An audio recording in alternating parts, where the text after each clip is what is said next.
사도행전 강의 37번째 시간입니다. 경건한 고넬료, 혼란스러운 베드로라는 제목으로 말씀 나누도록 하겠습니다. 사도행전 1장 8절에 보면 성령이 너희에게 임하시면 너희가 권능을 받고 예루살렘과 온 유대와 사마리아와 땅끝까지 이르러 내 증인이 되리라 라고 말했습니다. 복음이 오순절 마가의다락방 성령님이 임하신 이후에 복음이 증거되기 시작하여 사도행전 6장 7절에 보면 예루살렘의 교회가 이제 예루살렘의 복음이 증거되고 예루살렘 교회가 세워지는 장면이 사도행전 6장 7절로 한달락합니다. 이렇게 일단락합니다. 숫자가 많아지고 든든히 세워졌더라, 이런 구절이 사도행전 6장 7절에 보면 나옵니다. 그런 다음에 이제 복음이 이제 그 예루살렘을 넘어 이제 복음이 증거됩니다. 여러분, 근데 이제 우리가 참 이 사도행전을 보면서 염두에 둬야 될 중요한 사실이 있어요. 하나님은 이 복음을 전파하기 원하세요. 복음. 그러니까 우리가 예수 믿고 우리끼리만 그냥 잘 살고 그냥 은혜 받고 충분하고 이런 자리에 있으면 안 돼요. 제가 어제 깜짝 놀랐습니다. 우리 중고등부 학생들 수련회 이렇게 제가 좀 말씀을 전하면서 보니까요, 이렇게 부모님이 교회 안 다니는 아이들이 한 명도 없어요. 다 우리 예한교회 성도님들 자녀들이에요. 마음으로 참 심각한 생각이 들더라고요. 야, 지금 우리끼리만 이렇게 가고 있구나. 아마 아동부도 별로 다를 바 없을 것 같아요. 무슨 얘기냐면, 과거에는 부모님이 안 다녀도 교회 나오는 아이들이 상당히 많았는데 요즘은 다른 것 같아요. 그냥 겨우 부모님들이 다니는 그 아이들, 자녀들이 교회 나오는 정도? 이런 정도에 머물고 있지 않나 생각하면서 너무 심각하다는 생각이 많이 들었어요. 앞으로 10년 후에, 20년 후에, 30년 후에 어떻게 될까? 물론 어렸을 때부터 신앙생활을 꾸준히 해오는 아이들이 이렇게 자라가면서 그들의 신앙은 더 이렇게 굳건하게 자랄 수 있겠지만, 그러나 우리가 너무 폐쇄적이지 않은가? 어제 제가 그걸 보면서 계속 제 마음에 이렇게 굉장히 무거워졌습니다. 우리끼리만 잘 먹고 잘 사는, 잘 있는 초대교회 오순절 성령님이 임하신 다음에 예루살렘 교회가 아주 예루살렘 지역에 확 번성되면서 예루살렘 교회가 번성했습니다. 그런데 자기들끼리만 있었어요. 근데 그런 다음에 무슨 일이 터진 줄 아세요? 핍박이 왔어요. 핍박이. 그냥 마치 예루살렘 교회를 그냥 모닥불 잘 피우고 있는데 거기를 그냥 확 때리듯이 핍박이 왔어요. 그러니까 어떻게 불똥이 사방으로 튀어가지고요, 흩어지니까 일단 나가서 그들이 뭐 했어요? 복음을 전하기 시작했죠. 그래서 사마리아 땅에 또 유대 전역에 복음이 확대되었습니다. 그리고 이 복음이 확대되면서 많은 사람들이 예수 믿고 돌아오게 되고 곳곳에 교회가 세워지게 되면서 사도행전 9장 31절에 우리가 2주 전에 살핀 것처럼 교회가 든든히 평안하여 든든히 서가고 성령의 유로와 그 다음에 하나님을 경외함으로 진행해 갔다, 이렇게 말하죠. 그런 다음에 이제 방향이 열방으로 퍼지게 됩니다. 복음이 예루살렘과 그 다음에 온 유대와 사마리아, 거기서 끝나지 않습니다. 열방으로 퍼지도록 이렇게 되어지게 된 거죠. 근데 바로 그 일이 이루어지는 게 뭐와 관련이 있느냐? 오늘 고넬료 전도하는 사건과 관련이 있습니다. 성경에 같은 사건이 3번씩 반복되는, 사도행전에 같은 사건이 3번씩 반복되는 일이 2가지예요. 하나는 뭐냐면 바울의 회심 사건을 3번 언급합니다. 사실 어떤 왕들의 이야기를 한 구절로 끝내버리는데 같은 이야기를 3번이나 반복하는 건 되게 중요하거든요. 그래서 바울의 회심과 여기 스데반의 고넬료가 예수를 믿게 된 사건도 3번이나 반복됩니다. 아주 중요한 사건의 의미가 있는 거죠. 이방인에게 복음이 증거되기 위하여 실제적으로 어떤 일이 일어난 것을 보여주는 것이지요. 우선 여기 오늘 본문을 통해 3가지를 보려고 합니다. 첫째, 경건한 사람 고넬료. 1절을 보겠습니다. 가이사랴에 고넬료라 하는 사람이 있으니 이달리아 부데라 하는 군대의 백부장이라. 가이사랴는 그 예루살렘에서 약 100km 떨어진, 100km 이상 떨어진, 그리고 요빠라고 하는 지역에서 약 55km쯤 떨어진, 그러니까 예루살렘에서 볼 때는 북서쪽이에요. 해변길 위쪽에 그 가이사랴는 항구입니다. 여기 유대 지방의 행정 수도였던 곳이고요. 로마의 총독이 있었고, 총독이 있으니까 총독부를 호위하는 군사 부대가 있었죠. 거기 이탈리아 부대라는, 그러니까 이름도 이 이탈리아식의 이름을 갖는 그러한 고넬료는 그러한 부대의 백부장이었어요. 그러니까 그 로마의 군대는 100명씩 백부장이 6명이 있어가지고 한 그 부대를 이루는 거죠. 한 부대를. 그게 이제 이탈리아 부대라 그랬죠. 600명이에요. 그리고 6명의 그 중대장, 오늘날로 말하면 격인 6명의 그 일선 중대장이 있고요. 근데 이 고넬료는 오늘날로 말하면 중대장의 직위에 해당되는 최일선의 그런 지휘관이었습니다. 당시 로마 사람들은 위대한 가문이나 똑똑한 사람일수록 군인을 선호했어요. 군인이 출세의 길이기도 했고요.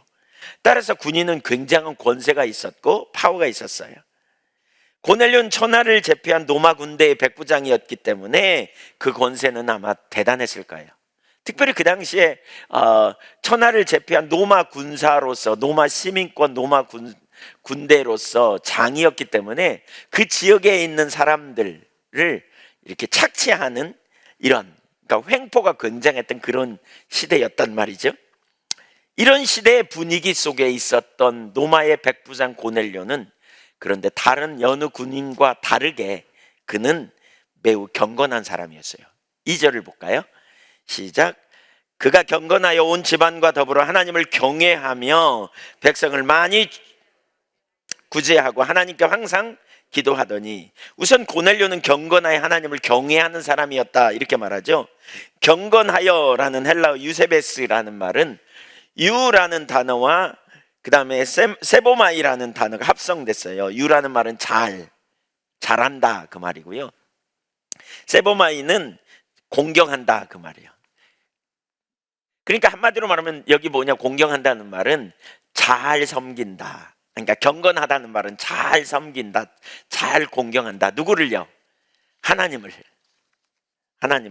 영어로는 디보트라는 단어인데 믿음이 깊은, 독실한, 헌신적인, 마음에서 우러나온 이런 뜻이 있어요.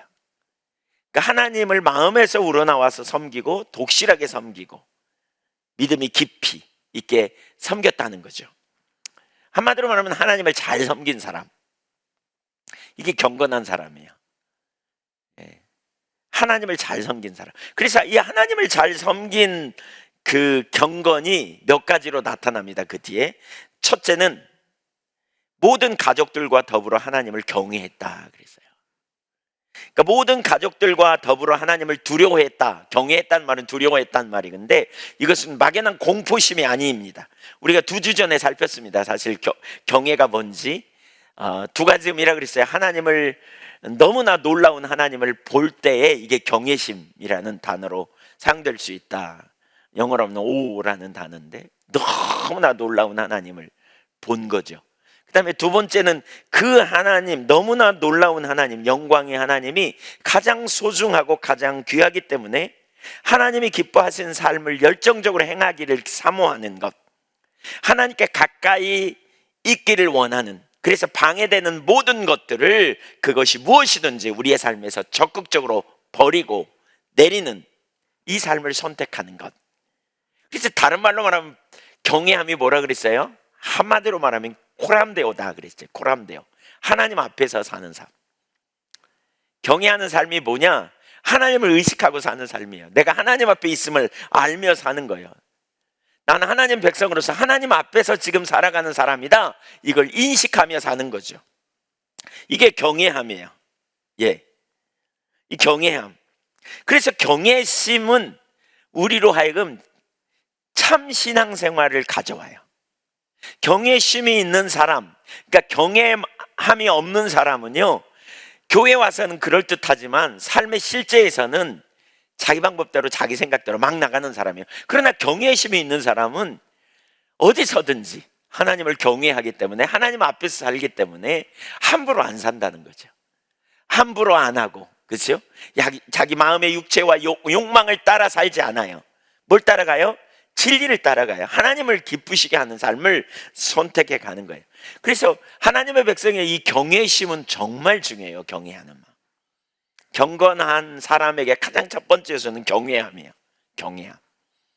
저와 여러분이 이 경외한 마음으로 충만케 되기를 소원합니다.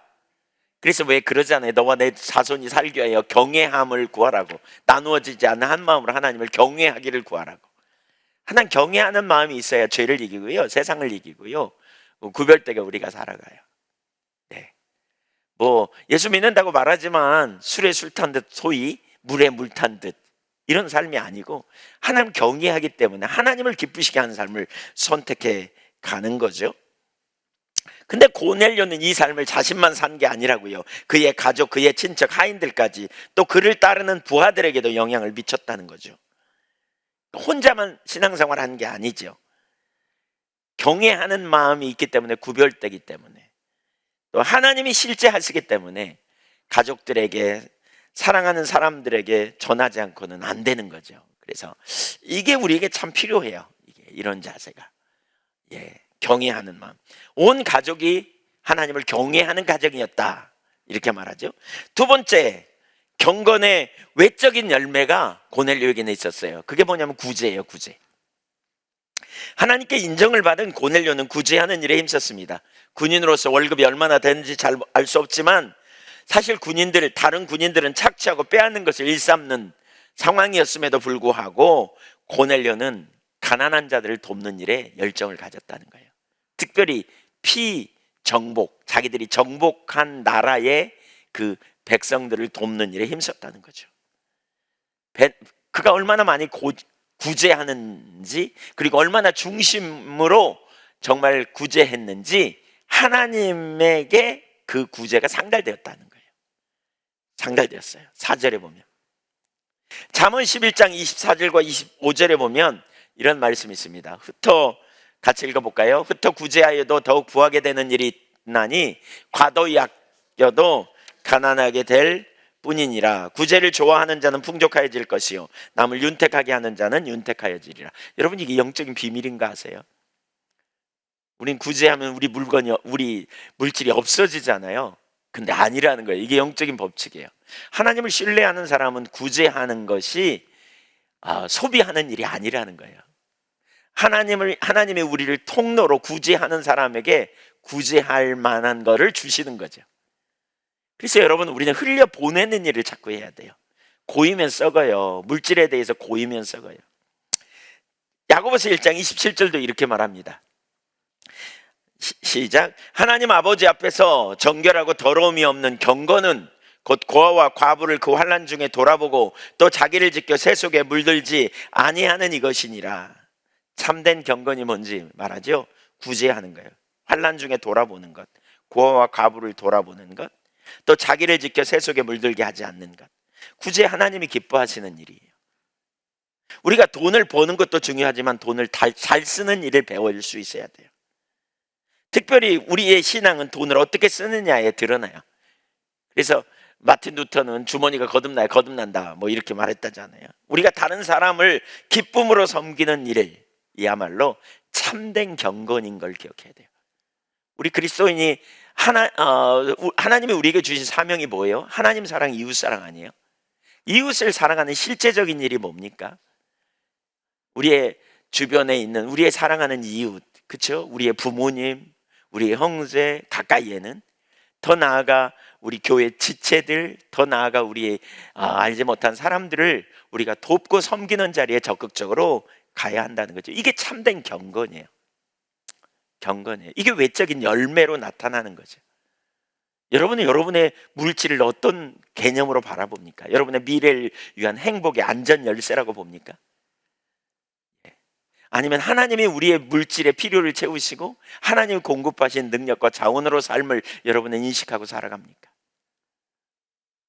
사실 우리의 삶에 무엇이 우리에게 가장 큰 소망인지 자꾸 가르치죠. 그래서 예수 믿는 사람에게 주님이 말하는 게 뭐예요? 두 주인 섬기지 말라. 그러면서 진정한 하나님이 주인 되는 삶에는 가치관이 변화되어야 되는데, 그거 뭐죠? 뭘 먹을까 마실까 입을까, 마태복음 6장 25절에 이걸 추구하는 삶을 뭐라 그래요? 이방인들이 사는 삶이다. 이방인들의 최고의 관심은 뭘 먹지, 뭘 마시지, 뭘 입지, 어떻게 미래를 준비하지, 여기에 온통 관심이 있다. 그러나 너희 천부께서 아시느니라. 그러면서 뭐라 그래요? 너희는 먼저 그의 나라와 그의 의를 구하라. 그리하면 이 모든 것을 너희에게 더하시리라. 믿으십니까? 저는 이 말씀이 진리라고 믿습니다. 네, 우리 그리스도인이. 그래서 어제 제가 학생들에게 설교하면서 이 설교했습니다. 예수 믿었다면 예수님의 통치 아래 들어가고 예수님이 우리의 삶의 공급자이고 그 주님을 믿음으로 신뢰하는 삶을 살아야 된다, 이렇게 나눴습니다. 세 번째, 경건의 내적인 면, 항상 하나님께 기도했습니다. 고넬료는 기도의 사람이었습니다. 그는 유대인의 관례대로 하루에 3번씩 기도했습니다. 이렇게 기도하는 것을 일컬어 성경은 항상 기도했다 이렇게 말합니다. 정해진 시간에 기도하, 하루에 3번씩 기도한 거죠. 그는 일을 시작할 때 기도로 시작하고 끝날 때 기도로 끝냈습니다. 시간을 정해놓고 정기적으로 기도했습니다. 기도가 얼마나 중요한지 모릅니다. 하나님은 기도를 통해서 일해 가십니다. 기도를 통해서. 여러분, 사도행전을 쭉 보지만 기도할 때 하나님께서 환상을 보이시고, 기도할 때 감동하시고, 기도할 때 길을 보이십니다. 오늘 본문에 나오는 두 사람 이야기도 마찬가지입니다. 고넬료도 그렇고 베드로도 그렇고 환상을 보고 또 하나님의 성령의 감동을 받는데, 언제 받느냐? 기도할 때 받았습니다. 기도할 때.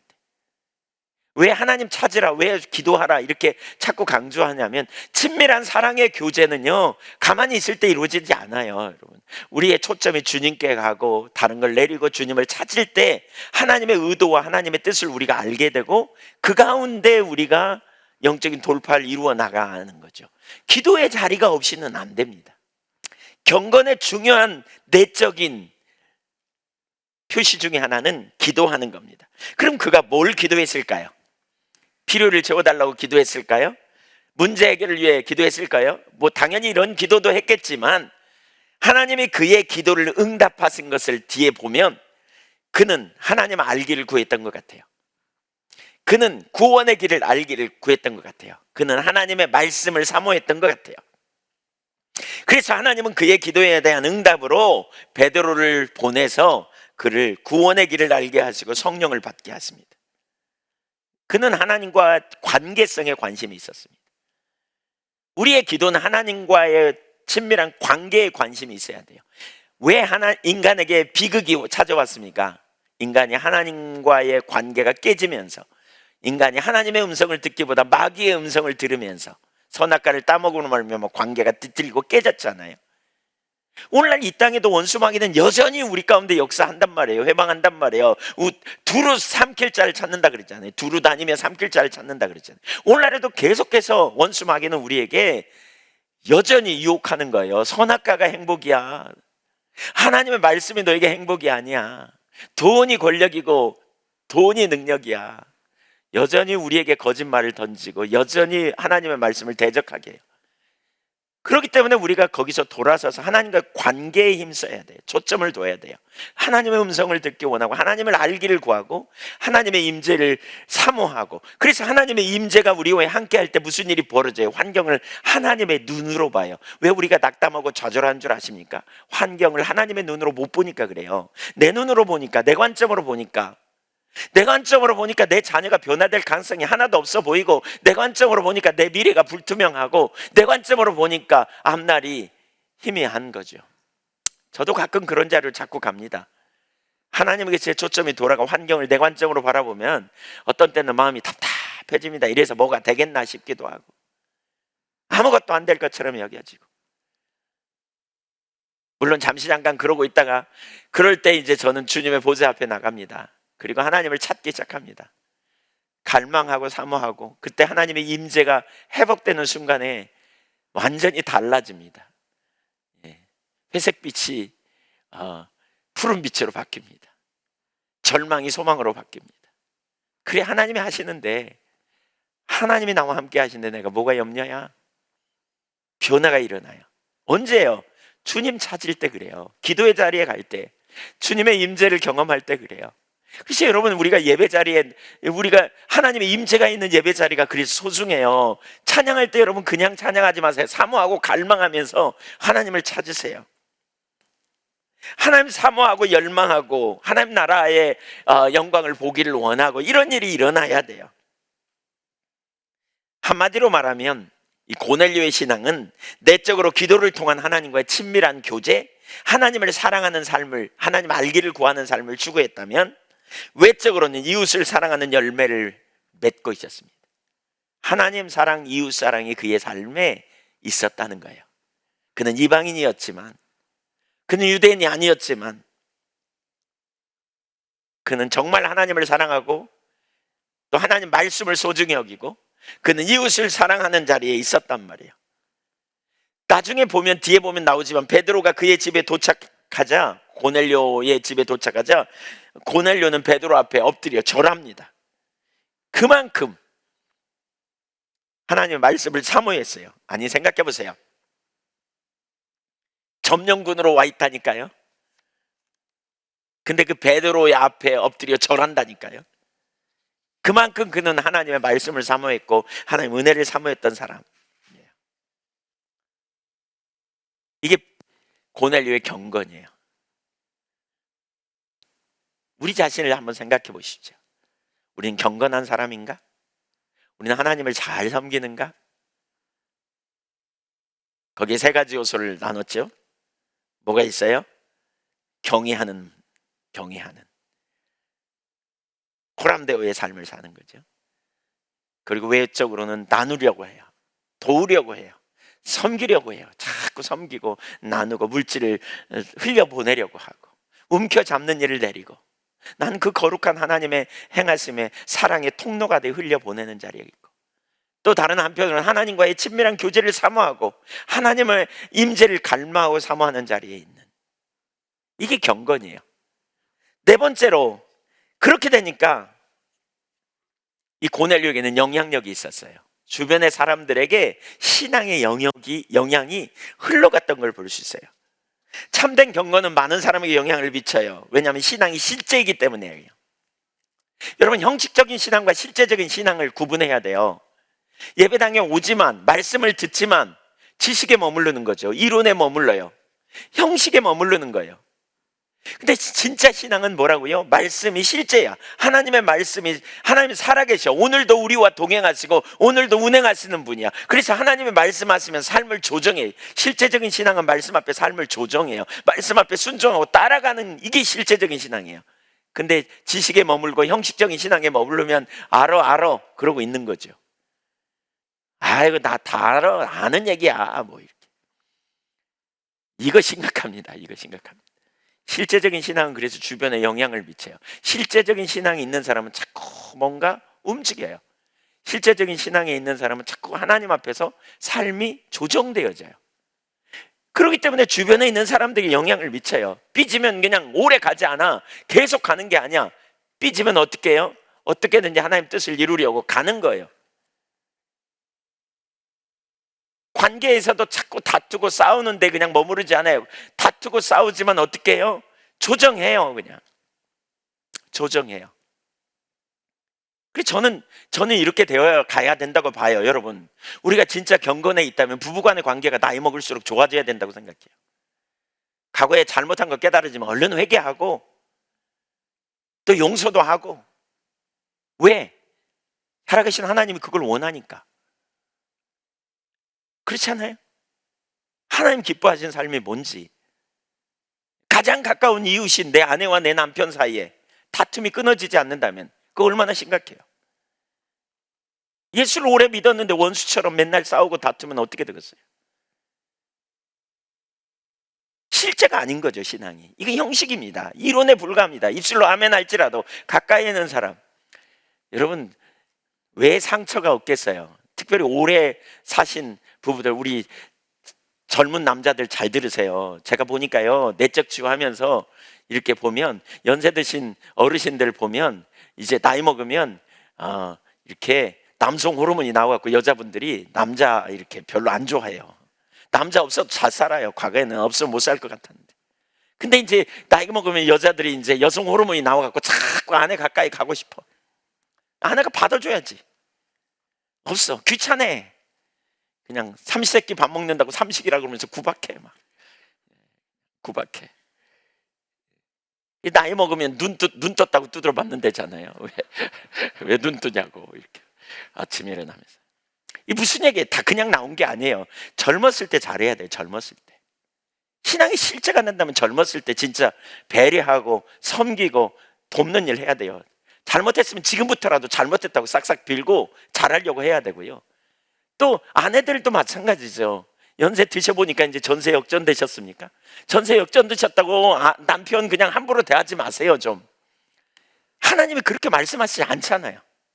주님의 말씀이 아니잖아요. 그거 주님 뭐래요? 내 이웃을 네 몸처럼 사랑하라 그러잖아요. 어떻게 해야 돼요? 실제입니다. 이게 우리의 신앙은 실제 아닙니까? 경건한 신앙이 뭐예요? 경건한 삶이 뭐예요? 하나님 앞에서 하나님이 기뻐하신 삶을 우리가 현실적으로 살아내는 거예요. 안 돼요? 징징대며 우는 거예요. 하나님 앞에 은혜를 부어달라고. 하나님 정말 쉽지 않다고. 날 도와달라고. 이게 우리의 신앙 아닙니까? 실제적인. 싸워야 합니다. 그냥 굳어버린 채로 있으면 안 됩니다.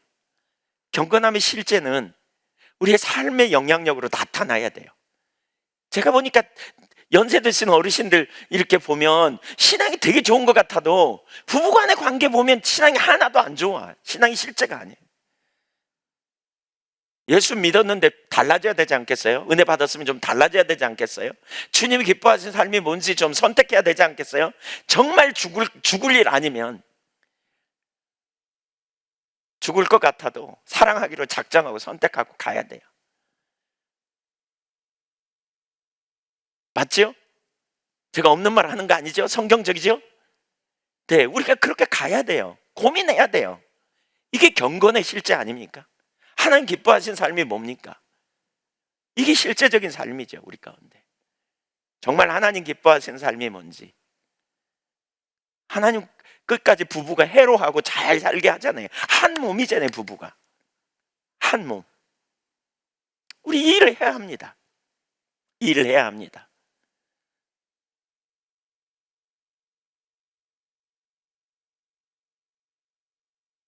고넬료의 과정이 어떻게 온 집안이 경건했을까요?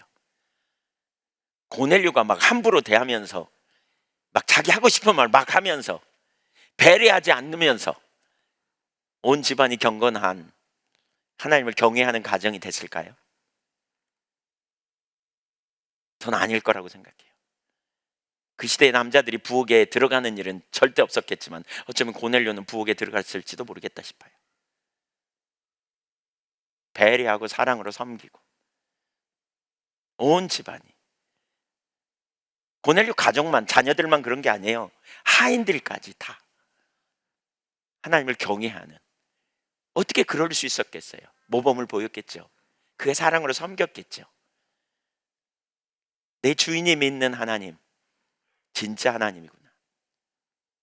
우리가 경건한 그리스도인인가를 깊이 생각해 봐야 된다는 생각이 들어요. 삶의 실제적인 영역에서 우리가 맺어야 될 열매가 무엇인지를 깊이 생각하고 나가야 되는 거죠. 그의 부하 중에도 경건한 이가 있어요. 7절에 보면. 또 10장 22절에 보면 그의 부하가 이렇게 말합니다. 백부장 고넬료는 의인이요 하나님을 경외하는 사람이라 유대 온 족속이 칭찬한 사람이다. 부하가 이렇게 말합니다. 고넬료 자신이 얘기하는 게 아닙니다. 옆에 사람이 이렇게 말합니다. 고넬료는 당시에 사람들에게 존경받는 사람이었어요. 의인이고 하나님 경외하는 사람이고 온 유대 온 족속이 유대인들이 칭찬하는 사람이었다. 초대교회는 칭찬받는 사람들이었거든요. 그뿐이 아닙니다. 24절에 보면 베드로가 오니까 그의 친척과 친구들까지 모아놨습니다. 이건 영향력이죠. 오라 그런다고 와요? 여러분 친구들이 교회 오라 그런다고 옵니까? 친척들이 교회 오라 그런다고 옵니까? 영향력입니다. 경건하여. 고넬료의 말에 굉장한 영향력이 있었어요. 우리 한 사람 한 사람이 진짜 그런 은혜를 우리가 사모하고 구해야 돼요. 정말 그런 은혜를 구해야 돼요. 그렇게 가정이 회복되고 싸매고 세워지고, 그뿐만 아니라 주변의 영향을, 최소한 우리 가정이라도 진짜 그런 영향력을 행할 수 있도록 엄마의 말을, 아빠의 말을 존중히 여기는 자녀들, 그래서 함께 교회에 나오고 말이죠. 부부간에 그런 영향력을 행사할 수 있도록 우리가 진짜 하나님 앞에서 은혜를 구하고 나가야 되지 않겠는가라는 거예요. 이게 큰 숙제입니다. 과제입니다.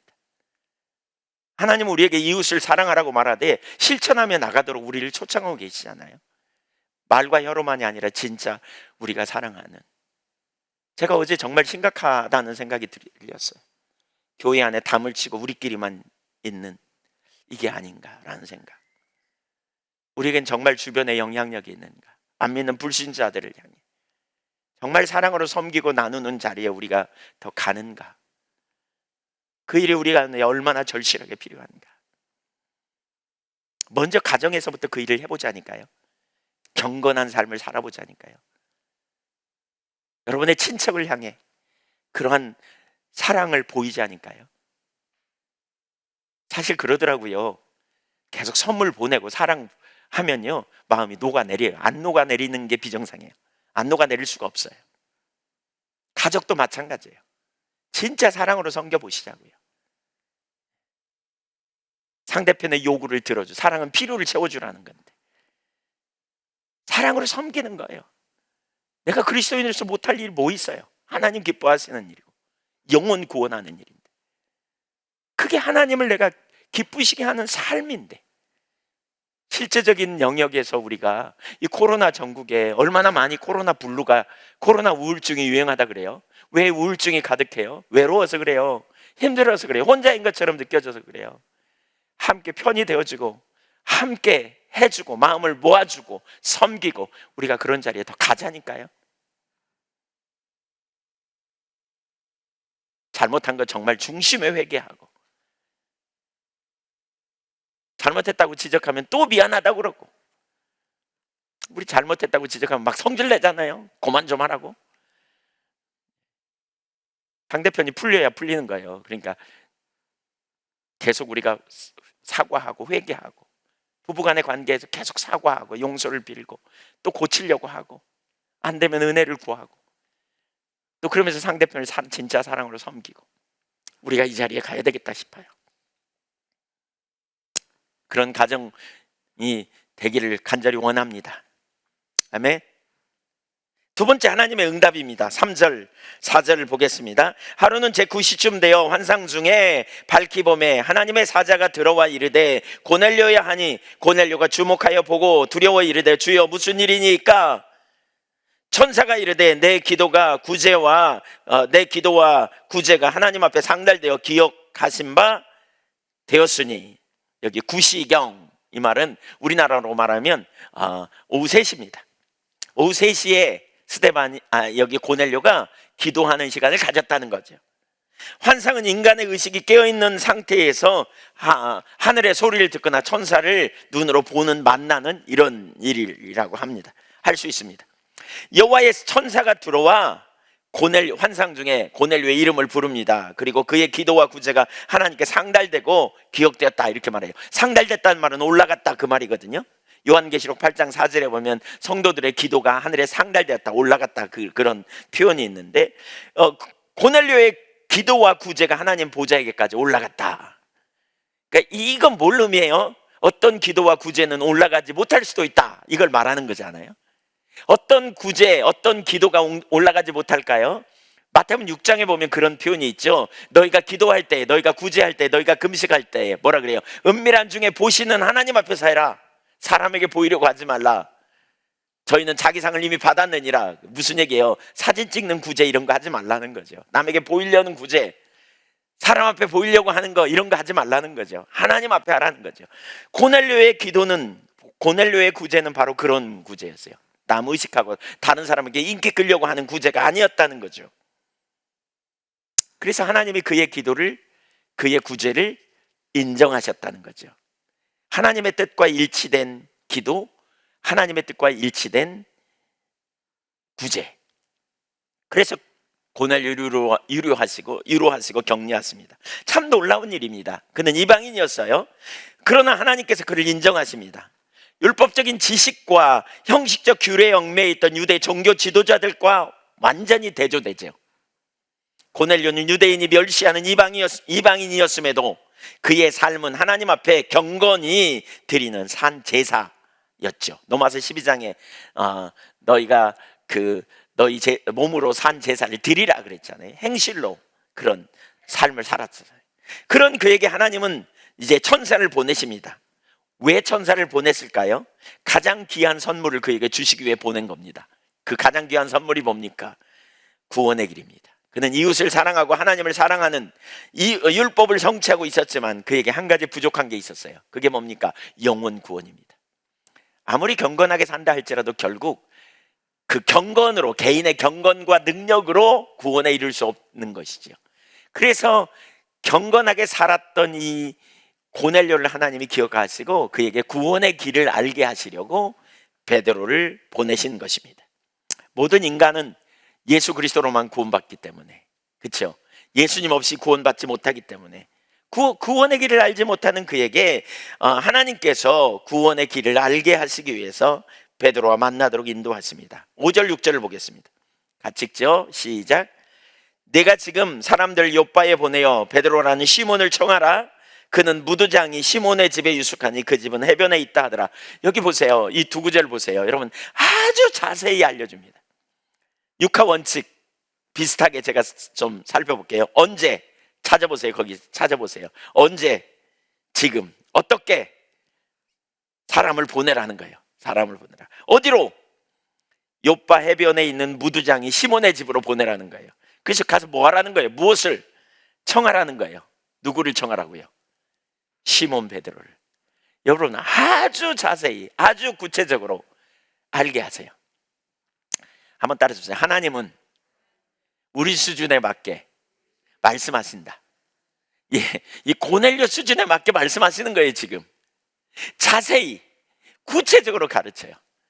하나님 저하고 많이 다른 것 같아요. 저는 이제 제가 제 아내가 저랑 결혼해가지고 제일 불만 중에 하나가 그거였거든요. 이렇게 좀 세심하지 못한다 이런 얘기를 해요. 제 아내가 결혼하기 전에는 친정에서 자기 저희 처남이나 이런 사람들이 길을 알려줄 때는 어디서 어떻게 해서 어떻게 와라 구체적으로 가르쳐 줬대요. 근데 저는 이렇게 가르쳤어요. 그리 와. 그리고 끝이에요. 근데 이게 참빛과 도끼빛의 차이야. 하나님은 참 자세히 구체적으로 이렇게 구체적으로 세밀하게 알려주시는. 여러분, 하나님은 그 사람에 맞게 말씀하세요. 우리에 맞게, 우리가 이해하도록. 그러니까 문제는 우리가 하나님의 음성을 못 듣는 이유는요, 우리가 그런 자리를 안 만들어서 그래요. 진짜 기도하는 자리에 여러분 있고요, 진지하게 하나님의 음성을 들으려고 하고요, 자꾸 하나님께 질문하고요, 자꾸 하나님의 인도하심을 구체적으로 알기를 사모하면 하나님 다양한 경로를 통해서 우리를 인도하시는 분이셔요. 인도하시는 분. 그래서 우리가 우리의 신앙이 실제적인 자리에 있을 때 우리가 정말 주님과 동행하는 실제적인 영역에 우리가 갈 수 있다는 거죠. 자, 구원의 길을 제시할 베드로를 만나도록 아주 구체적으로 인도하시잖아요. 근데 여기 한 가지 의문이 들어요. 의문. 그게 뭐냐? 아니, 이렇게 자세히 알려주면서 천사가 와가지고 알려주면 그냥 베드로 만나지 말고 천사가 직접 복음을 설명해 주면 되잖아요. 그렇죠? 아니, 그게 천사가 전해주는 게 얼마나 쉬워요. 예, 그 고넬료가 그냥 멀리 사람을 보내야 되지. 또 베드로는 또 편견을 가지고 있는데 그냥 여기까지 또 와야지. 또 그러니까 편견을 가진 베드로를 설득해야지 하나님이. 또 그 편견을 깨뜨리고 베드로가 말씀을 따라 움직여가지고 가서 이게 복음을 설명하는 일 얼마나 수고로워요. 그냥 그렇게 다 생략하고 하나님이 천사 만났으니까 즉각적으로 그냥 얘기하면 얼마나 쉽겠느냐고요. 얼마나 좋겠느냐고요. 근데 왜 그렇게 안 하실까? 왜 그렇게 안 하실까요? 여러분, 이게 신비이면서 이게 우리를 향한 메시지가 있는 거죠. 전에도 많이 나눴지만 하나님은 일해 가십니다. 오늘도 믿으십니까? 근데 하나님은 당신의 계획을 세우고요, 당신의 종들에게 그 목적을 보여서 사람을 통해서 일하신다는 거예요. 이게 동역자의 삶이에요. 하나님은 사람을 쓰신다는 거예요. 사람을 쓰세요. 번거롭고, 하나님 편에서 볼 때도 얼마나 번거로워요. 그냥 일 시켜놓고 바라보면, 여러분 누군가가 여러분 잘 못하는 사람한테 일 시켜놓고 바라보면 얼마나 힘들어요. 전문가가 그냥 비전문가한테 일 시켜놓고 옆에서 바라보면 얼마나 짜증나요. 그냥 너 저리 가! 그리고 직접 하고 말지. 그렇잖아요. 근데 하나님은 전문가신데 사람을 통해서 일해 가신다는 거예요. 이게 신비이기도 하고 그 일에 쓰임받는 우리에게 놀라운 은혜와 축복이에요. 왜 축복인지 뒤에 가서 좀 더 살펴보겠습니다. 이게 얼마나 놀라운 신비인지 몰라요. 하나님께 천사를 보내요. 직접 말씀하지 않고 사람을 통해서 일해 가시는 게 이게 얼마나 놀라운 은혜인가. 복음 전할 능력이 없어서 그런 것도 아니잖아요. 우리를 동역자로 쓰시는 거죠. 이거 결코 쉬운 일이 아니잖아요. 사실 이거 놀라운 은혜, 이거 특권이다. 그러니까 제가 여쭤볼게요. 여러분도 이런 일에 쓰임 받고 일을 원하신가요? 대답해 보세요. 이런 일에 쓰임 받기 원하시면 아멘 해보세요. 네. 근데 여러분 이거 쉬운 일이 아니에요. 이거 쉬운 일 아니에요. 왜냐하면 여러분이 베드로라고 생각해 보세요. 이미 가지고 있는 편견이 있어요. 유대인으로서 이방인 집에 가는 건 이건 자기 민족에게 왕따 당할 위험성이 처해 있고요. 또 그것도요, 일정을 다 조정해야 돼요. 하루길 이상 가야 돼요. 멀어요. 그러니까 아침부터 부지런히 걸어야 저녁 때 도착할 거리예요. 55km가량 떨어져 있으니까요. 적지 않은 거리란 말이에요. 그냥 아마 새벽에 출발해서 밤늦게 도착할 거리예요. 얼마나 피곤하고 힘든 일이에요. 안 하고 싶어. 시간을 소비해야 돼요. 우리가 하나님께 쓰임 받는다고 할 때 우리는 그런 걸 고려하지 않고 생각하는 경향이 되게 많아요. 근데 아니에요, 여러분. 여기엔 대가가 있어요. 대가 지불이 있어요. 어려움이 있어요. 문제가 있어요. 희생이 달라요.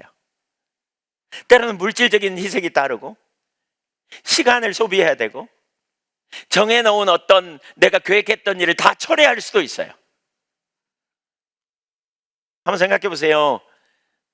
어느 날 갑자기 주님께서 나타나셔서 저기 부산에서 너 누구를 초청해라, 너 이길수를 초청해라, 그런 일이 있다니까요. 너 박행일을 초청해라, 이렇게. 너 서정환을 초청해라. 어떻게 해요? 그래서 어느 날 오라 그러는데요. 이러면 어떻게 해요? 바빠 죽겠는데. 너무 바빠서 나 못 가겠는데요. 여러분, 하나님이 우리에게 말씀하시고 우리의 삶에 개입하시는 것은 대가가 요구돼요. 우리 고숙형 권사님 나름대로 잘 다니다가 교회에서 요양원 하나님께서 말씀하시니까 삶을 조정하고 거기 갔어요. 엄청 어려워요. 지금 대가 지불이 있어요. 주님의 일을 감당하는 거예요. 여러분, 결코 쉽지 않아요. 그 대가를 지불한다는 의식이 우리 가운데 준비되지 않으면 이거 불가능해요. 우리 예한교회가 하나님께 놀랍게 쓰임받기 원한다? 모두 다 아멘 했었어요. 모두 다 아멘 하셨다니까요. 근데 뭐 선교원에, 학교에, 뭐 요양원에, 뭐 전주센터에, 뭐 이제부터 그만 들을까요? 주님의 음성? 이제 주님 그만 말씀하세요. 우리 이제 그만 충분해요. 이제 더 이상 말하지 마세요. 우리 안 들을래요. 우리 주님께 안 쓰임 받을래요. 그럴까요? 여러분, 우리가 주님을 따라간다는 게 뭘 의미하는지 보세요. 하나님이 우리 예한교회를 제가 볼 때는 예루살렘을 뛰어넘어 유대를 뛰어넘어 땅끝으로 인도하시는 거예요, 지금.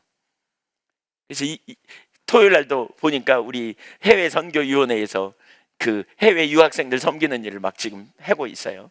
이 땅끝으로 보내는 거예요, 지금. 우리 선교사님들 섬기는 일도 막 하게 해요. 그 일을 하게 하시는 거예요. 대가를 지불하고. 오래전에 하나님께서 그러한 사람들을 일으키셔서 그들을 보내셔서 그들이 여기 한국 땅에 와서 피 흘리고 대가를 지불하고 순교하고, 그러므로 복음이 여기 온 거 아니에요? 하나님의 나라가 어떻게 전파되는지 여러분 생각해 보세요. 동역자의 삶으로 쓰임받는다는 일에 우리가 아멘하고 감격합니다. 근데 그 일을 따라가는 데는 이건 대가가 지불돼요. 쉽지 않아요. 물론 하나님의 은혜로 인도해 가시고요, 또 이렇게 따라가는 것을 통해서 놀라운 은혜를 사실 경험하게 됩니다. 놀라운 역사를 경험합니다.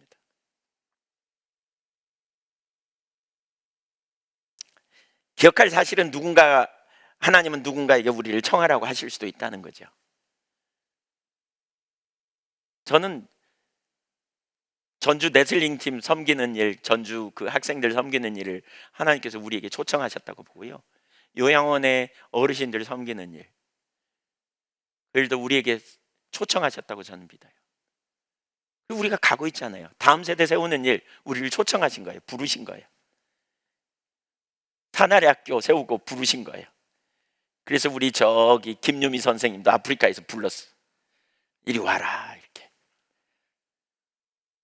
우리 권영목 형제님도 하나님이 부르셨어요. 이번 학기부터 이제 교사로. 김경숙 권사님도 부르셨어요. 이렇게 조정하고 가는 거죠. 하나님 기뻐하시는 삶으로, 하나님 영광을 위해서. 여러분, 이게 사역이에요. 하나님이 일하시는데 우리가 거기 동참해 가는 거예요. 거기 동참해 가는 거예요. 그리고 그 일이 되어지는 게 우리 가운데 너무나 놀라운 기쁨으로 나가는 거죠. 물론 우리는 그 일에 기도로, 그 일에 물질로, 여러 가지 부분에 헌신하면서 하나님 하시는 걸 보는 거죠. 이게 너무나 놀라운 축복이에요. 베드로는 이 동역자로 쓰임받는 것에 희생만 있는 것이 아닌 걸 우리에게 보여줘요. 실제로 여러분, 동역자로 쓰임받는 일은 희생만 있는 게 아닙니다. 동역자로 쓰임받는 과정에 많은 것을 배우고 경험하는 기회가 됩니다. 베드로는 최초로 이방인 전도를 위한 마중물 역할을 합니다. 이방인 전도의 마중물 역할. 그것은 아주 어려운 일이었습니다. 그런데 그는 이 사건을 통해서 하나님의 의도를 압니다. 그가 이전에 가지고 있었던 그 선민의식이 깨뜨려져요. 그가 이전에 가지고 있었던 법으로 의한 그 편견이 이 과정을 통해서 깨뜨려지면서 그는 하나님의 의도를 깨닫고 발견하는 기회가 됩니다. 그러니까 그러더라고요. 우리가 주님과 동역하잖아요. 그러면 주님의 행하심에 나아가면서 우리가 안 된 부분을 하나님께서 고쳐주시고 또 깨닫게 하시고 가르치시고 또 하나님이 어떻게 일해 가시는지를 알면서 자꾸 하나님을 알게 되고 하나님을 경험하는 시간이 돼요. 그래서 주님과 동행해 봐야 주님의 의도와 주님의 마음과 주님의 길을 더 알게 돼요.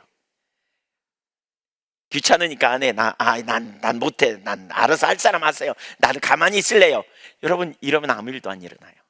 신앙이 성숙되고 자라지가 않아요. 이것이 놀라운 축복이에요. 개인적으로 하나님의 행하심에 동참하면서 저 같은 경우도 하나님을 알게 되고 하나님의 마음도 알게 되고 하나님의 길을 알게 되는 경험인 것 같아요. 저를 목회자로 부르셔서 제가 하나님께서 하나님의 사람들을 얼마나 사랑하시는지를 알게 하셨어요. 목회자로 제가 있으면서 하나님이 교회를 세우시는 열망이 얼마나 큰지 저에게 알게 하셨어요. 제가 목회 안 했으면 이거 몰랐을 거예요. 잘. 교회 회복에 대한 열망을 하나님이 부으시고 저를 이렇게 제가 여기저기 다니면서 교회가 회복돼야 될 필요성을 보게 하시면서 제가 그걸 보면서 얼마나 하나님이 교회를 회복하는 게 얼마나 하나님이 기뻐하시는 인가를 알게 된 것 같아요. 교회가 잘 세워지는 게 얼마나 중요한지, 교회 가운데 일꾼들이 세워진, 리더가 세워지는 게 얼마나 중요한지를 보게 하신 것 같아요. 동행하면서 이게 축복이에요. 하나님을 경험하는 거. 여러분 한번 생각해 보세요. 요한복음 2장에 보면 물로 포도주를 만든 사건이 나오지 않아요? 그 물로 포도주를 만든 사건, 거기에 사람들은 잘 몰라요. 대부분의 사람들은 그냥 제일 좋은 포도주가 이제 왔냐? 그리고 먹었어요. 대부분의 사람들은. 근데 그 물이 어떻게 포도주로 변했는지 비밀을 알았던 종들이 있어요. 다른 사람들은 좋은 포도주 먹고 기뻐했겠지만 그 종들은 예수님을 만나는 기회가 됐단 말이에요. 쓰임받는 기쁨이죠, 이게. 아무도 알지 못하는 비밀. 이게 동역자에게 있는 놀라운 축복이에요. 그래서 우리는 주님이 말씀하실 때 순종하고 따라가면 우리가 할 수 없는 크기의 일을 주님이 주님의 능력으로 이루시고 주님께서 행하시는 역사를 경험하는 놀라운 은혜가 있는 거죠. 여러분, 저와 여러분에게 그런 은혜가 부어지기를 축복합니다. 하나님 지금 우리 예한교회를 그렇게 움직이고 계셔요. 제가 볼 때 코로나 전국으로 말미암아 우리가 함께 얼굴 대하지 못하고, 또 이렇게 최근에 이렇게 이런저런 연고로 많은 분들이 이렇게 잘 이렇게 나오지 못하고 있는 그런 환경도 있지만, 그러나 이런 환경을 통해서 하나님 분명히 우리에게 보이시는 바가 이와 같은 것 같아요. 우리의 삶을 믿음으로 조정하고 하나님 행하시는 일, 이미 사실 여러분 중에 많은 분들은 그런 역사를 경험하고 있어요. 우리 지체들 중에 그런 삶의 환경에 가서 주님의 행하신 너무나 놀라운 역사들. 17절 8절 보겠습니다. 7절 8절. 마침 말하던 천사가 떠남에 베드로가 집안 하인 둘과 부하 가운데 경건한 사람 하나를 불러 이 일을 다 이루고 요바로 보내니라. 고넬료는 즉각 순종합니다. 그는 군인입니다. 그는 명령에 즉각 순종하는 군인입니다. 성경에 백부장이 4명 나오거든요. 근데 그 백부장들은 이제 믿음이 다 좋은 것 같아요. 백부장은. 그 중에 한 백부장은 뭐예요? 자기 하인이 중풍병에 걸려 있는데 하인을 위해서 예수님께 오잖아요. 예수님께 사람을 보내요. 예수님을 초청하는 거죠. 그러자 예수님이 그 집에 가려고 하는데 백부장이 마중 나왔고 그럽니다. 아이고, 예수님이 누군데 우리 집 누추한 곳에 오십니까? 예수님 안 오셔도 되는데 말씀으로만 하셔도 되는 줄 제가 믿습니다. 예수님은 예수님의 말씀에 제가 누구에게 명령하면 그 명령대로 사람들이 움직이는 것처럼 예수님이 말씀하시면 질병이 떠나갈 줄 제가 아나이다. 말씀으로만 하옵소서. 이게 백부장의 믿음이에요. 말씀의 권위를 아는 거죠. 명령에 순종하는 체계에 있어서. 백부장들이 믿음이 참 순수하고 군인들이 이렇게 그런 것 같아요. 그래서 순수한 믿음으로 고넬료는 즉각 순종합니다. 왜요? 명령 불복종. 군인은 이거 민감하지 않아요? 말씀 듣자마자 즉각 순종합니다. 특별히 그의 신앙은 경건했다니까요. 여러분, 그의 신앙은 경건했어요. 하나님 앞에서의 삶이었어요. 실제였어요. 이론이 아니었어요. 즉각 순종합니다. 그리고 어떻게 합니까? 여기 부하 가운데 경건한 사람을 불렀습니다. 하인 2사람과 자기 집 하인 2사람과 부하 가운데 경건한 사람 하나를 불렀습니다. 똑똑한 사람을 부르지 않았다. 여기 달리기 잘하는 사람, 지리를 잘하는 사람, 체력이 좋은 사람 불렀다고 말하고 있지 않아요. 누구를 불렀다고요? 경건한 사람. 경건한 사람이 필요해요. 경건한 사람. 경건한 사람. 교회 가운데 경건한 사람이 필요해요. 가정에도 경건한 사람이 있어야 돼요. 경건한 사람. 여러분이 그 경건한 사람이 되시기를 축복하여. 아멘. 주님께 귀하게 쓰임받는 믿음의 종들이 다 되시기를 축복합니다. 그런 은혜가 부어져야 돼요. 주님을 아는. 우리 하나님은 살았고 능력의 하나님이십니다. 실제이십니다. 네. 세 번째, 베드로가 환상을 보고 혼란스러워하다. 네, 사도행전 9장에서 복음은 유대교라는 울타리를 뛰어넘습니다. 옛 언약의 형식주의라는 장벽을 뛰어넘습니다. 그러니까 9장에서 그걸 뛰어넘지 못하고 있어요. 9장까지는 이방인이 복음을 믿고 구원을 얻으려면 일단 할례를 받고 이 의식 안에 들어와야 돼요. 그러니까 유대인의 율법에는 3가지 법이 있었어요. 의식법과 시민법, 그 다음에 도덕법이 있었어요. 근데 이들이 생각할 때 시민법이 뭐예요? 유대인이 되어야 한다는 거예요. 그래서 할례를 받고 돌아와야 된다는 거예요. 또 하나는 정결법, 정부정법, 그러니까 의식법이죠. 그래서 유대인이 지키는 의식을 지키는 사람이 정결하다, 이렇게 본 거예요. 근데 예수님이 오시면서 복음이 전파되면서 선민의식이 깨지고요. 그래서 시민법과 의식법은 폐지됩니다. 그리고 도덕법만 남게 됐어요. 도덕법만. 근데 여전히 유대인들은 이 시민법과 의식법을 굳게 믿고 있었거든요. 선민사상. 예. 그래서 어떻게 유대인을 뛰어넘어 복음이 전파될 수 있는가? 일이 이루어지는가?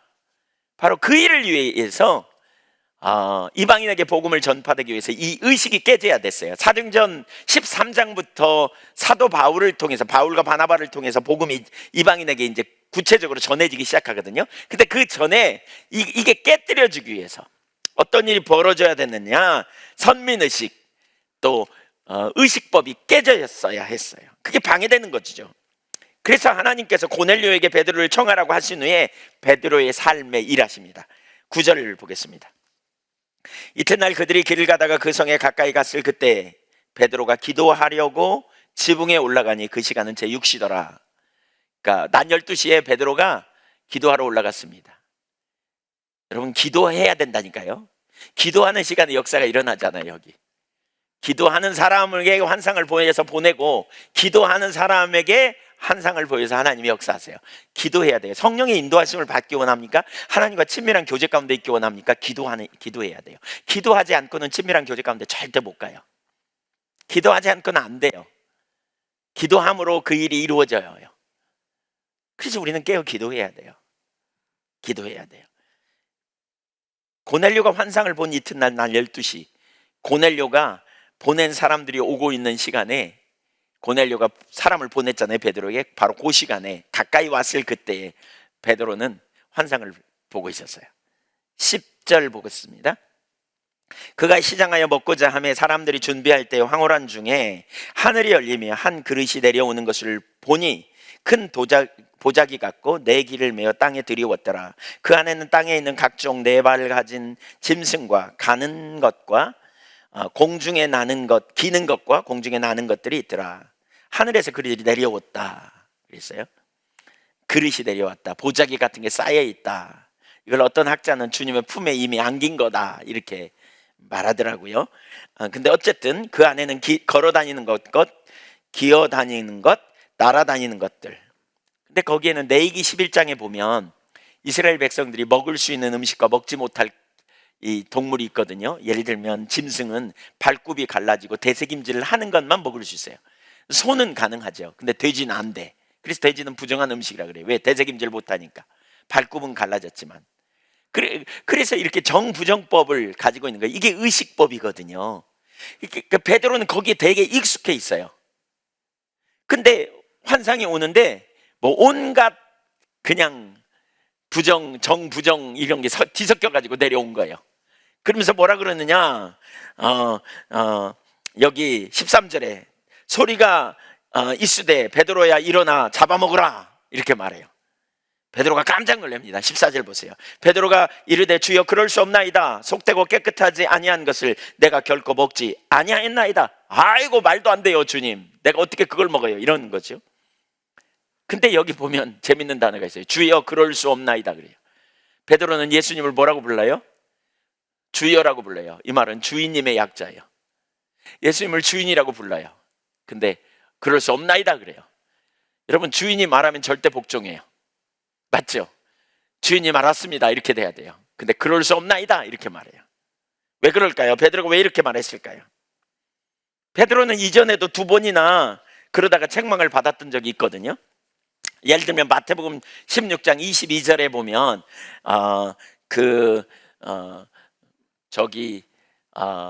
예수님이 십자가에 달려 죽고 고난을 받는다고 말하자 주여 그리하지 마옵소서, 이 일은 결코 죽게 미치지 아니하리이다. 주여라고 말해놓고 안 됩니다 이렇게 말한 거죠. 항변했대요. 꾸짖었다 이런 표현이기도 해요. 리북, 그래서 영어로 보면 주님께 대들었어요. 또 사도행전 13장에 보면 8절에 예수님께서 베드로의 발을 씻겨주려고 해요. 그랬더니 베드로가 절대로 그럴 수 없다고 잡아 뺍니다. 주님이라고 말하지를 말든지 안 된다고 말하지를 말든지. 여러분, 베드로의 본래 마음이 악해서 그런 건 아니죠. 그렇죠? 뭐 때문에 그래요? 편견 때문에 그래요. 무지. 하나님의 길을 몰라서 그러죠. 무지. 그러니까 베드로가 좀 더 신중했었어야 돼요. 생각해보고 그게 무슨 뜻이냐고 묻고 이렇게 가야 돼요. 근데 여기 참 재밌는 건요, 재밌는 게 아니라 우리가 깨달을 중요한 사실이 있어요. 이것은 베드로가 오순절 성령 강림 이전에 있었던 일이잖아요. 이 2가지. 이게 베드로의 항상 약점이었다면 베드로가 성령 충만한 다음에도 이러한 습성이 나왔다는 거예요. 그러니까 우리가 예수 믿고 변화되었다 할지라도 이전의 습성은 기회만 있으면 우리 가운데 올라온다는 거예요. 이전의 습성은. 이걸 염두에 둬야 돼요. 그리고 그 습성이 올라오면 항상 뭐냐? 복음을 대적해요. 복음을 대적해. 지금 여기 베드로 주여 그리 마옵소서, 이게 다 복음을 대적하는 일이었잖아요. 복음의 본질을 대적하는 일이었잖아요. 그러니까 우리가 하나님 앞에 안 돼요 라고 말하는 그런 생각이 있거든 우리는 신중하게 하나님 앞에 겸손하게 뭐가 문제인지 찾아야 돼요. 저와 여러분에게도 그런 약함들이 있잖아요. 예수 믿기 전에 약함. 근데 예수 믿고 난 이후에도 그런 게 우리 가운데 있을 수 있다는 걸 염두에 두고, 그래서 우리는 끝까지 겸손함의 자리에 서야 합니다. 끝까지 계속해서. 15절 16절 보겠습니다. 시작. 또 두 번째 소리가 있으되 하나님께서 깨끗하게 하신 것을 네가 속되다 하지 말라 하더라. 이런 일이 3번 있은 후 그 그릇이 곧 하늘로 올리져 가니라. 베드로가 이렇게 말한 거죠. 주님, 저를 어떻게 보고 이러십니까? 저는 부정하고 더러운 것은 입에 댄 적이 없습니다. 먹을 수 없습니다. 그러자 주님께서 이렇게 말씀하세요. 먹으라면 먹어. 그 말이죠. 먹으라면 먹어. 지금 그러시잖아요. 그것이 깨끗하고 부정한지를 결정하는 것은 나야. 네가 아니야. 먹어. 그런 거죠. 이렇게 3번이나 했다는 거죠. 왜 안 먹어? 빨리 먹지. 이게 3번이나 했다는 거예요. 17절 보세요. 베드로가 본 바 환상이 무슨 뜻인지 속으로 의아해하더니 마침 고넬료가 보낸 사람들이 시몬의 집을 찾아 문 밖에 서서 그는 속으로 의아해했다는 거죠. 근데 이 말을 공동 번역은 뭐라 그러냐? 어리둥절하다. 영어 번역 중에는 혼란스러워하다 이렇게 표현하고 있어요. 혼란스러워하다. 그는 어리둥절해하거나 혼란스러워했다는 거예요. 엄청 혼란스러웠지 않겠어요? 아니, 지금까지 이건 부정하다고 성경에 기록되어 있는데 갑자기 아니라 그러니까 얼마나 혼돈스러웠겠어요. 얼마나.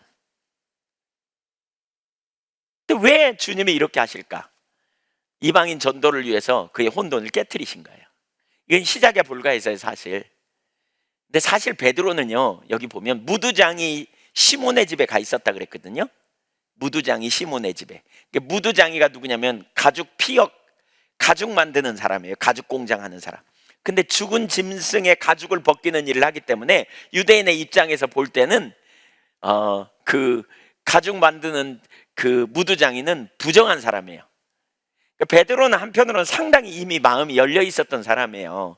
주님은 이렇게 사람을 외모로 분간하지 않는다 이런 의식이 있었던 것 같아요. 그래서 무두장이 집에서 여러 날 먹고 마시고 자고 그랬던 사람이 막상 의식법 나오니까 절대로 못 먹습니다 이러고 지금 나오는 거죠. 그러니까 그의 편견이 깨지는 과정이라고 말할 수 있는데 이게 참 쉽지 않죠. 사실 하나님은 참 이렇게 보면 세심하게 가르치잖아요. 무조건 하라면 해 이렇게 말하고 있지 않잖아요. 예, 베드로를 설득시키는 거죠. 이것이 하나님께서 일하시는 방식이에요. 이해하지 못할 망정 못할 일을 무조건 하라고 하시지 않죠. 18절 19절 보겠습니다. 더 자세히 나옵니다. 시작. 베드로가 그 환상에 대해 생각할 때에 성령께서 그에게 말씀하시되 두 사람이 너를 찾으니 20절도 일어나 내려가 의심하지 말고 함께 가라. 내가 그들을 보내었느니라 하시니. 여기 보세요. 시간이 엄청 갔네요. 네, 여기 보세요. 기가 막힌 타이밍에 와요. 고넬료가 보는 사신들이 딱 오지 않아요? 그리고 바로 그 만나기 직전에 성령께서 이 환상을 해석해 주잖아요. 뭐라고 해석해 줘요? 정확하게 해석해 줍니다. 이 환상을. 하나님께서 어떤 일을 행하고 있다는 거죠. 그러니까 내가 보낸 사람이니까 내 염려 말고 가. 그래서 알게 해주시는 거죠. 깨닫게 해주시는 거죠. 그래서 그의 편견이 깨지는 자리로 가는 거예요. 하나님이 우리에게 어떤 일을 이루어 갈 때 우리가 이해할 수 없는 환경 또 알 수 없는 문제를 만날 때 하나님은 그 다음 순간 우리에게 말씀하셔서 우리로 하여금 나아가도록 이끌어 가시는 분이심을 우리가 기억할 필요가 있어요. 여러분, 인생의 한계를 우리는 많이 만나고 또 살다 보면 어려움이 있죠. 근데 우리는 자꾸 하나님께 물어야 돼요. 무엇인지, 이게 어떤 일인지, 그러면 하나님께서 우리를 가르치시고 이끌어 주십니다. 결국 그는 하나님의 의도를 알고 사람들을 만납니다. 고넬료가 보낸 사람들이 출발하기 전에 베드로는 한 개도 준비가 안 됐었어요. 그런데 그가 도착하기 직전까지 하나님은 베드로를 싹 바꿔놨습니다. 그리고 이제 만나죠. 21절 23절까지 읽어보겠습니다. 베드로가 내려가 그 사람을 보고 이르되 내가 곧 너희가 찾는 사람인데 너희가 무슨 일로 왔느냐? 그들이 대답하되 백부장 고넬료는 의인이요 하나님을 경외하는 사람이라 유대 온 족속이 칭찬하더니 그가 거룩한 천사의 지시를 받아 당신을 그 집으로 청하여 말을 들으려 하느니라 한데, 정확하게 확인되잖아요. 정확하게 확인되죠. 너무나 완벽한 하나님의 전도, 너무나 완벽한 하나님의 행하심을 보죠. 여기 특징이 있어요. 둘 다 기도하는 사람이었고요, 경건했고요, 그렇죠? 둘 다 하나님의 음성을 통해서 인도하심을 받았다는 거예요. 우리가 그래서 기도하는 자리에 있어야 된다, 이걸 자꾸 제가 강조합니다. 자꾸 강조해요. 그리고 배우려는 자리에 어린아이처럼 하나님을 경외하는 자들이 때로는 알지 못해서 편견에 사로잡혀서 주여 그럴 수 없나이다 라고 말할지라도 하나님은 그를 가르치시고 깨닫게 하시고 이끄셔서 하나님 기뻐하시는 일을 이루어 가신다는 거죠. 준비된 자들, 희생할 준비, 하나님의 일에 동참할 준비된 자들, 그런 자들을 통해 하나님이 놀라운 역사를 이루어 고넬료의 가정을 하나님 만나주시고 회복시키시고 새롭게 하시는 놀라운 역사를 오늘 우리는 살폈습니다. 주님께 저와 여러분을 그렇게 놀랍게 쓰실 수 있도록 우리 모두가 준비되는 믿음의 종들이 되시기를 다 축복합니다. 여러분의 가정이 또한 경건하여 하나님의 영광을 드러내는 믿음의 가정으로 세워지기를 우리가 결단하며 좀 기도하면 좋겠습니다. 같이 기도하겠습니다. 같이 기도하겠습니다. 잠깐 한 가지 나누면요, 제가 이 설교를 준비한 다음에 하나님께 이렇게 물었습니다. 하나님, 저희에게는 어떤 편견이 있습니까? 이렇게 물었어요. 근데 진짜 기대하지 않고 물었거든요. 그러니까 별 생각 없이. 근데 너무나 또렷하게 금방 이렇게 말씀하셨어요. 그것은 너희가 나를 기대하지 않는 것이다. 잠깐만요, 여러분 절 보세요. 여러분 하나님 기대하세요? 하나님 여러분의 인생에서 지금도 일하실 수 있음을 기대하세요? 지금 역사하실 걸 기대하세요? 제가 이렇게 물었다니까요. 하나님, 우리에게 편견은 뭘까요? 뭡니까? 그랬더니 너희가 날 기대하지 않는다. 왜 기대 안 해요? 하나님이 오늘 또 살아계셔서 우리와 함께 하시고 우리를 간섭하시고 우리의 삶을 일으키실 것을 못 믿으니까 그래요. 우리 속에 편견이 있는 거죠. 세상 사람들이 가진 편견, 합리적인 사고방식에 갇혀있는 편견, 골리앗 앞에 이스라엘 백성들이 가지고 있었던 편견이 있죠. 왜? 칼과 창에 힘이 있다고 믿었던 그 편견. 근데 다윗은 아니라고 그러잖아요. 아니라고. 그거 아니라고. 여호와의 구원은 그러니까 우리의 구원은 여호와의 이름에 있다. 너는 칼과 창으로 오냐? 아니다. 우리 구원은 하나님께 있다. 그러잖아요. 다윗이 골리앗을 향해 나갈 때 거기 관중이 많았습니다. 예수를 믿지만, 하나님을 믿지만 불신앙에 가득 찬 이스라엘 군대와 하나님 모르지만 그래서 세상의 논리로 칼과 창에 힘이 있다고 믿었던 그 많은 군대들이 있었습니다. 근데 그 앞에 다윗이 나가서 이렇게 말합니다. 내가 오늘 너희에게 하나님의 계심을 알게 하겠고 전쟁은 하나님께 속한 것임을 알게 하리라. 알게 하겠고 알게 하리라. 가르치리라. 그러면서 만군의 여호와 이름으로 나가 골리앗을 물리칩니다. 우리에게 하나님을 기대하는 기대감이 없다면 우리는 편견에 사로잡힌 거예요. 하나님 살아계세요. 하나님 능치 못함이 없으세요. 하나님 오늘 또 우리와 동행하세요. 아멘. 정말 하나님을 기대함이 없다면 우리는 편견에 사로잡힌 거예요. 그거 가지고 우리가 복음 전할 수 없어요. 그거 가지고 우리가 하나님을 경외하는 삶을 살 수 없어요. 편견이 있으면 그렇게 고백하세요. 하나님, 저 편견이 있어요.